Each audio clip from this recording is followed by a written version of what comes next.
All right, guys, on my own. Bob's got a birthday he needs to attend later today. But I thought I'd get out and see if we catch a few fish, so stick around.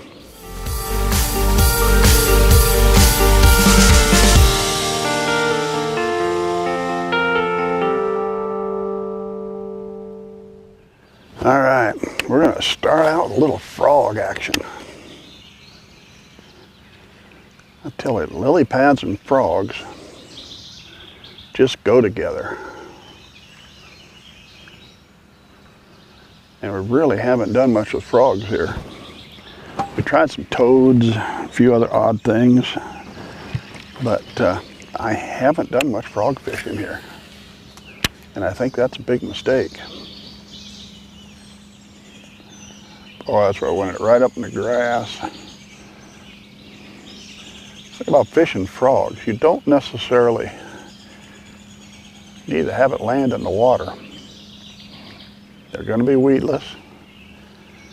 So to me, the perfect deal, if it's possible, is just land that frog right up on the bank, right up in the grass, and slip it back off into the water. It's not always possible to do that.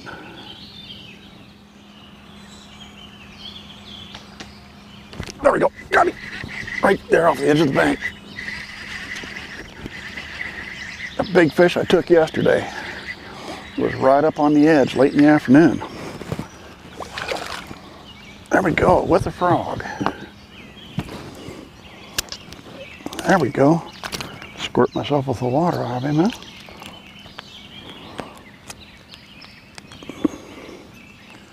All right, get him out of there. Boy, you got it twisted in there, didn't you?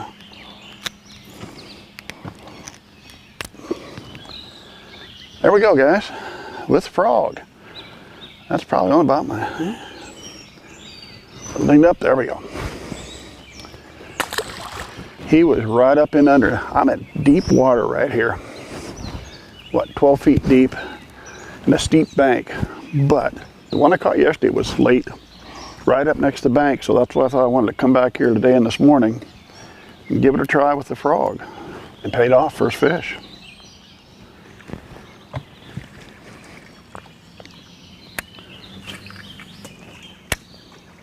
All right, got another one. Right up next to the bank again. Get him out of the...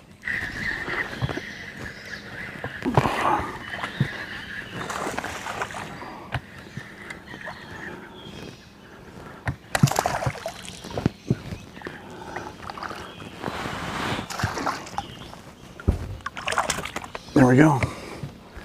Nice fish. Got some lily pads with him, huh? There we go. Hey, that's a nice 15, 16 inch fish. Right up here in the lily pads on the edge of the bank. Maybe I should have been fishing the frog a lot more, huh? Maybe I'll start fishing the frog a lot more. I've got a pretty good lily pad here, so what we're going to do is attack the front or the middle of the lily pads first, in case there's something hanging out there in the open spots. Then we'll move back into the bank where the most likely spot is.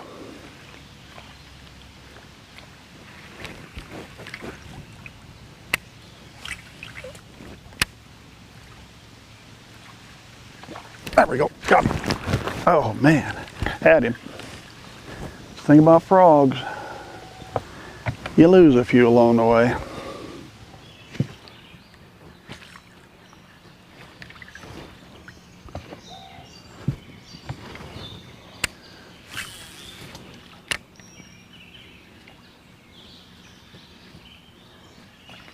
There we go, got another one. There we go.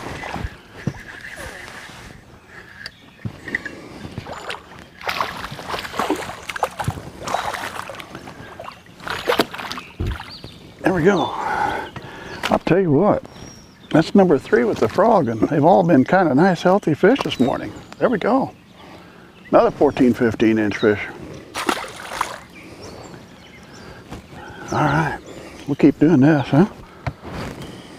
Now guys, when you're fishing frogs, your hookup percentage will suffer. That is one thing about frog fishing. There's a lot of misses in there. And that's just part of the game of frog fishing. That's just the way it goes. But there are things you can do to improve your odds.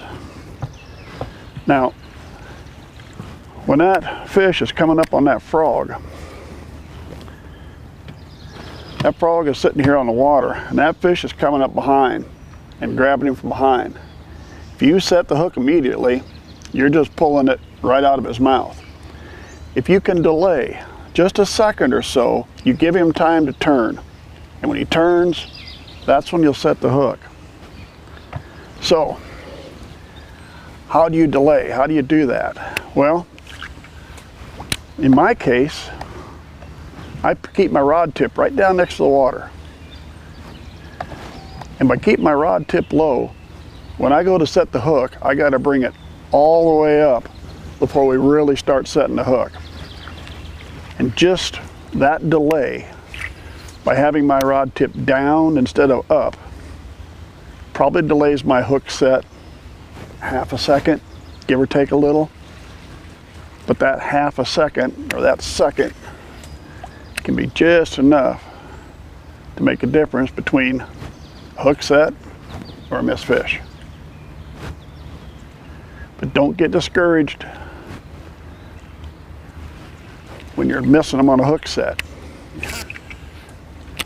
because it's going to happen. And it's going to happen regardless of, oh, there we go. Oh! He took that as it was going over a log. Think you'll try that again?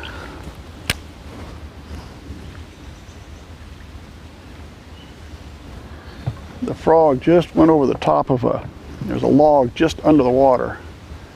And that frog just went over the top of that log when he tried to take a swipe at it. And he really didn't get a good grip on it.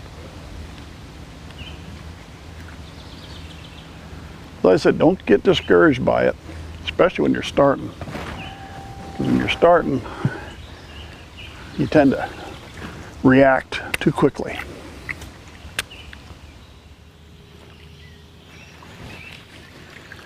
The spots I'm looking for, guys, are right up close to the bank. There we go.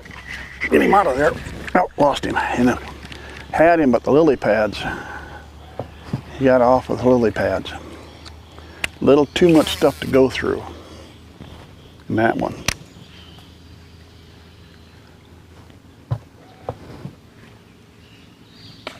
There we go. Oh man, the splash seemed like you were going to be a lot bigger fish than you were. Yeah, the way you hit that thing, I thought you were a whole lot bigger. That's okay. There we go. Boy, about turned my frog inside out, didn't he? There we go. Guys, now we get a chance to work the pads. And this is where that frog is really going to shine, being weedless. You can put it back over the top of a group of pads. Bring it across the top. When you get to that outside edge, stop a minute. A lot of times you can have bass following that frog underneath those pads, waiting for an opening. So when you get him to the edge, stop him right there. Give them a chance.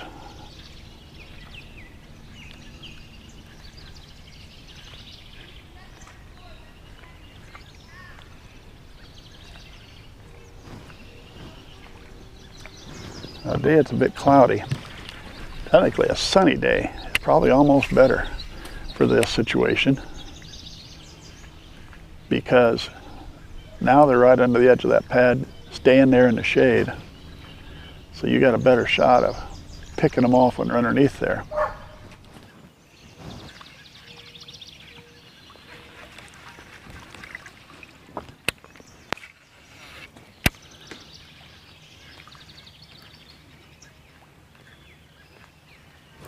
There we go. I didn't even see him take it.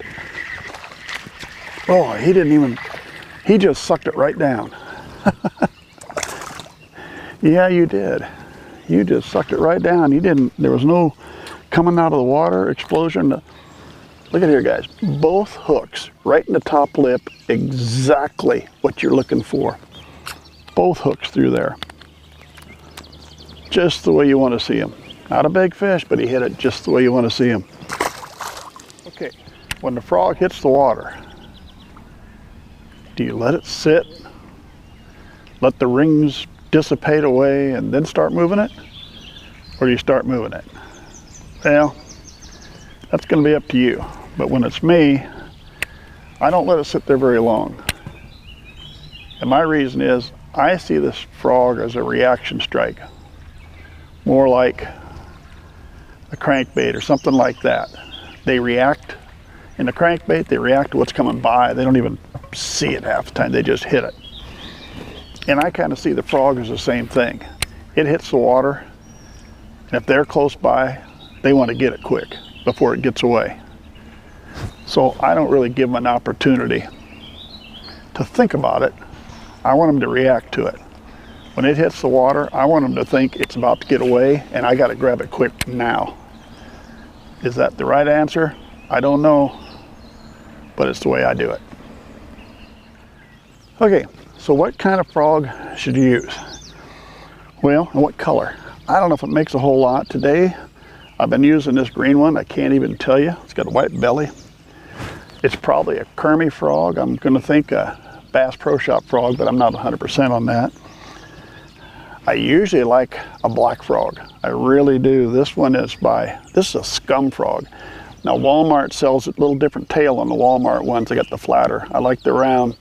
I've always liked this one. It seems to sit in the water a little different. This one's missing an eye. Of course, maybe that means you can't see the fish sneaking up on you from that side, huh? But that's always been good. Black color I like. Then you can take a popping frog, especially if you got a little bit of chop on the water. The popping frog make a little more noise. Might help you out a little bit better on that. But, you know, just get a frog. Give them a try. You'll have a lot of fun. Thanks for sticking with me. Subscribe to our channel if you would. Hope to see you again real soon.